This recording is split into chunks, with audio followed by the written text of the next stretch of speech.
Selamat pagi, siang, sore, dan malam untuk kita semua. Perkenalkan, nama saya Lisa Theo dengan NPM 2241048 dari kelas 1 SMMD dengan dosen pembimbing Bu Susilawati. Pada video kali ini, saya ingin membahas mengenai pentingnya mitigasi bagi masyarakat dalam menghadapi bencana alam. Indonesia adalah sebuah negara kepulauan yang terletak pada daerah Khatulistiwa, di mana karena kita terletak pada daerah Khatulistiwa ini, maka kita memiliki suatu iklim tropis yang panas sepanjang tahun dengan curah hujan yang tinggi. Dan dikarenakan ini, maka kita memiliki keanekaragam sumber daya alam. Dan bukan hanya itu, tetapi lokasi Indonesia juga sangat strategis dalam perdagangan internasional karena terletak di antara dua benua dan juga dua samudra, sehingga banyak kapal-kapal yang datang untuk berlabuh dan melakukan perdagangan di Indonesia.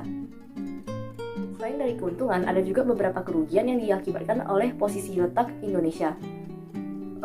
Yang pertama yaitu Indonesia terletak di antara tiga lempeng besar dunia, sehingga ketika terjadi pergeseran di antara tiga lempeng ini, maka Indonesia akan dihantam oleh bencana-bencana alam. Kemudian yang kedua, Indonesia juga dilalui oleh cincin api Pasifik atau sirkuit Pasifik, di mana pada sirkuit Pasifik ini terbentuklah sekitar 75% dari seluruh gunung api di dunia, sehingga sekitar 127 gunung api tersebar dari Sabang hingga Merauke. Dan itulah mengapa Indonesia sering terjadi gempa bumi, aktivitas vulkanik, dan juga tsunami, dan berbagai bencana alam lainnya. Dikarenakan keadaan Indonesia yang rawan bencana alam, maka kita harus mengetahui cara untuk meminimalisir dampak yang terjadi akibat bencana tersebut. Seperti yang kita ketahui, bencana alam adalah sesuatu yang tidak dapat diprediksi dengan pasti dan tidak dapat dihentikan, sehingga dampak yang terjadi akibat bencana alam sangat besar. Hal tersebut pun mengakibatkan banyaknya cara-cara penanggulangan dan juga munculnya alat-alat yang dapat membantu dalam perhitungan kapan suatu bencana dapat terjadi. Nah, salah satu dari contoh penanggulangan bencana adalah mitigasi bencana. Mitigasi bencana menurut KBBI adalah suatu tindakan yang mengurangi dampak bencana. Dan dikutip dari Suharjode pada 2011, mitigasi bencana dibagi menjadi 3 tahap, di mana kita akan membahas 3 tahap ini bersama. Tahap pertama yaitu tahap saat bencana tersebut terjadi, di mana saat bencana ini terjadi, maka mitigasi bencana dilakukan oleh masyarakat yang terdampak oleh bencana tersebut. Dan masyarakat yang terdampak oleh bencana ini harus dapat mengetahui cara untuk menghadapi bencana dan juga menyelamatkan diri dari bencana tersebut, sehingga dapat meminimalisir kerugian dan juga korban jiwa akibat bencana yang terjadi. Nah, jadi pada tahap ini tentunya merupakan tahap yang paling sulit karena terjadi ketika bencana sedang berlanjut dan juga harus dilakukan dengan cepat pada situasi yang tidak kondusif. Kemudian kita masuk ke dalam tahap yang kedua, yaitu tahap pasca bencana, di mana tahap pasca bencana ini mengacu pada tahap setelah bencana sudah terjadi dan kerusakan sudah dilakukan. Pada tahap ini akan dilakukan upaya untuk pencarian dan penyelamatan korban akibat bencana alam yang menimpa daerah tersebut, di mana pada tahap ini juga akan diberikan bala bantuan kepada korban-korban bencana berupa dana, logistik, maupun berupa dukungan moral.